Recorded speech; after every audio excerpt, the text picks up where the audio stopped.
After these things I saw another angel coming down from heaven, having great authority, and the earth was illuminated with his glory. And he cried mightily with a loud voice, saying, Babylon the great is fallen, and has become a dwelling place of demons, a prison for every foul spirit, and a cage for every unclean and hated bird. For all the nations have drunk of the wine of the wrath of her fornication. The kings of the earth have committed fornication with her, and the merchants of the earth have become rich through the abundance of her luxury. And I heard another voice from heaven saying, Come out of her, my people, lest you share in her sins, and lest you receive of her plagues. For her sins have reached to heaven, and God has remembered her iniquities. Render to her just as she rendered to you, and repay her double according to her works. In the cup which she has mixed, mix double for her. In the measure that she glorified herself and lived luxuriously, in the same measure give her torment and sorrow. For she says in her heart, I sit as queen, and am no widow and will not see sorrow. Therefore her plagues will come in one day, death and mourning and famine, and she will be utterly burned with fire, for strong is the Lord God who judges her.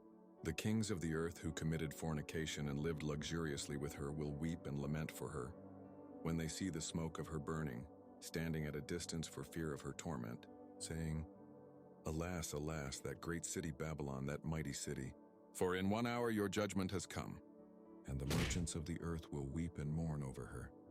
For no one buys their merchandise anymore, merchandise of gold and silver, precious stones and pearls, fine linen and purple silk and scarlet, every kind of citron wood, every kind of object of ivory, every kind of object of most precious wood, bronze, iron, and marble, and cinnamon and incense, fragrant oil and frankincense, wine and oil, fine flour and wheat, cattle and sheep, horses and chariots, and bodies and souls of men.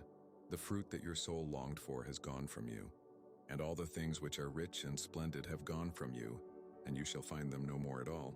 The merchants of these things, who became rich by her, will stand at a distance for fear of her torment, weeping and wailing, and saying, Alas, alas, that great city that was clothed in fine linen, purple and scarlet, and adorned with gold and precious stones and pearls.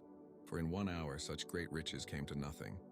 Every shipmaster, all who travel by ship, sailors, and as many as trade on the sea, stood at a distance and cried out when they saw the smoke of her burning, saying, What is like this great city? They threw dust on their heads and cried out, weeping and wailing, and saying, Alas, alas, that great city, in which all who had ships on the sea became rich by her wealth. For in 1 hour she is made desolate. Rejoice over her, O heaven, and you holy apostles and prophets, for God has avenged you on her. Then a mighty angel took up a stone like a great millstone